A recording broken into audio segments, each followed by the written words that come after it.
اگر آپ کو 1 سال میں 10 سال کے برابر ترقی چاہیے تو صرف 2 کام کرنے ہوں گے، ڈائری پر نوٹ کر لیجئے، صرف 2 کام کیجئے، آپ میرا گریبان پکڑ سکتے ہیں، آپ کو 1 سال میں اللہ 10 سال کے برابر ترقی دے گا۔ پہلا کام یہ ہے کہ آپ حلال کمائیے، دوسرا کام یہ ہے کہ آپ حساب سے خرچ کیجئے۔ 1 سال عمل کر کے دکھائیے، کوئی آپ سے ہاتھ نہیں ملا سکے گا، اللہ آپ کو غنی بنا دے گا، غریب نہیں رکھے گا، محتاج نہیں رکھے گا۔ رات کا سناٹا ہے، آپ ٹارچ لے کر کے زمین پر ماریے، ایک چیز آپ کو چلتی ہوئی نظر آئے گی۔ رات کے سناٹے میں آپ یہاں سے گھر جائیے، رات کے سناٹے میں ٹارچ مار کر کے زمین پر دیکھیے تو ایک چیز چلتی ہوئی نظر آئے گی، وہ ہے چوٹی۔ چوٹی آپ کو نظر آ دی، اندھیرے میں کہاں جا رہی ہے، اس کو کہاں سے آنا ہے، یہ کیا کر رہی ہے، یہ سوتی ہے کہ نہیں ہے، یہ راز آپ کو بتا رہا ہوں۔ سلیمان علیہ السلام نے کہا کہ او جوان، کرکٹ کھیل کر کے تم ترقی کرنا چاہتے ہو، ترقی نہیں کرو گے، چونکہ وقت برباد ہو گیا، جو وقت چلا گیا وہ کبھی واپس نہیں آئے گا۔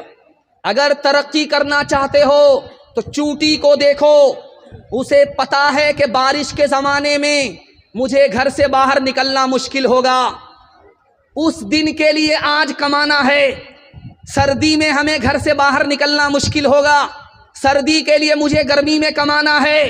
رات دن ایک کر کے چوٹی کماتی ہے، سردی کے لیے بھی روزی جمع کر لیتی ہے، بارش کے لیے بھی سردی جمع کر لیتی ہے۔ اگر اپنے خاندان کو بچانا ہے، اپنے ایمان کو بچانا ہے، چوٹی کی طرح حلال روزی تلاش کرنی پڑے گا۔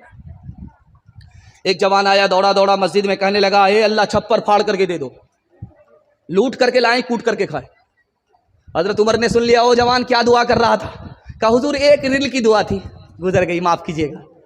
کہا کہ ذرا بتاؤ، مسجد میں دعا کر رہے ہو کہ اللہ چھپر پھاڑ کر کے دے دے، مل جائے گا؟ نہیں ملے گا، چونکہ آسمان سے سونا برستا نہیں ہے، آسمان سے چاندی برستی نہیں ہے، اللہ نے روزی کو دنیا میں پھیلا رکھا ہے۔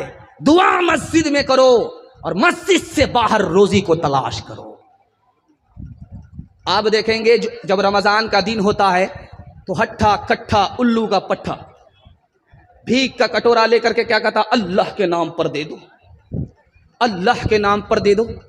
کٹورا الگ اچھال رہا ہے، سر کو الگ اچھال رہا ہے، یہ بھیک مانگ رہا ہے یا فٹ بال کھیل رہا ہے؟ آپ حیران ہو جائیں گے۔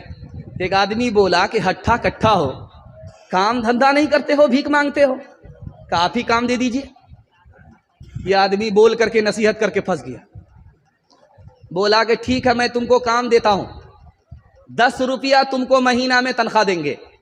کہا 10 روپے سے کیا ہوگا، 10 روپے تو میری گائے گھاس میں کھا لے گی۔ کہا اس کا مطلب ہے تم کو گائے بھی ہے؟ کہاں گائے بھی ہے؟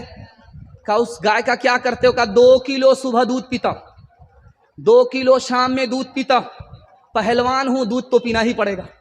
کہا گائے رکھ کر کے بھیک مانگتے ہو؟ کہا کیا ہوا، میں نیشنل فقیر ہوں، میرا باپ انٹرنیشنل فقیر تھا۔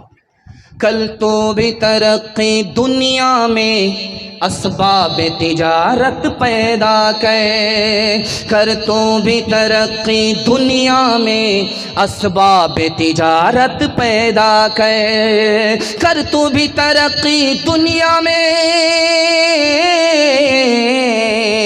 کر تو بھی ترقی دنیا میں اسباب تجارت پیدا کر۔ قارون کی دولت ٹھکرا دے، عثمان کی دولت پیدا کر۔ قارون کی دولت ٹھکرا دے، عثمان کی دولت پیدا کر۔ بالکل صحیح جا رہا ہے۔ ایک وعدہ آپ سے لینا ہے کہ بیٹا کی شادی ہرگز فری میں نہیں کریں گے، ہاتھ اٹھا دیجئے انشاءاللہ۔ خیر یہ دیکھیں